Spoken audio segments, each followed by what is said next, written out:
Assalomu alaykum, kanalımıza obunachilar. Bugungi rolikimiz Gullar yo'lidan bir 50 metr 100 metr girasiz.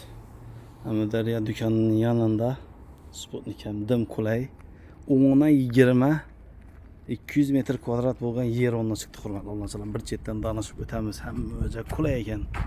Yangi shu ko'rib turgan yer o'rni, hurmatli obunachilar. Elde 10 metr, o'zinasi 20 metr, 200 kvadrat.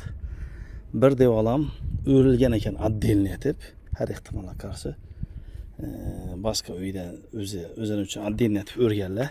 Bu ham plus. Masalan, 18.000 karuch ketgan ekan, pishgan karuch.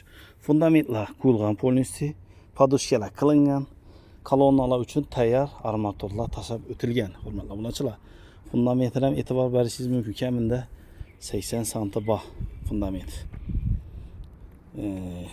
25 sm masalan podushka bo'lsa 50-60 sm fundament ekan, hurmatli obunachilar. Hamma o'zi plan qilingan.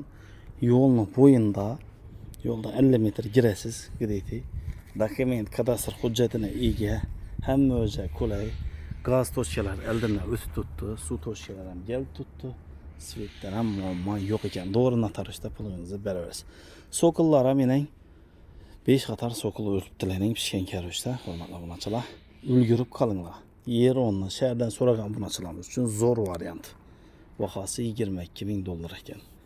1-2 so'm xayridan qaytamiz deydi, hurmatli obunachilar.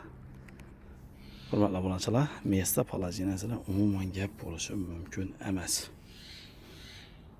Keyingi roliklarda görüşürüz deb sog' bo'ling, omon bo'ling. Podpisatsiya qilsin, like bosing, salomat bo'ling. Xalasangiz Toshkentga keting, xalasangiz o'zingiz xohlaganday qursangiz bo'ladi.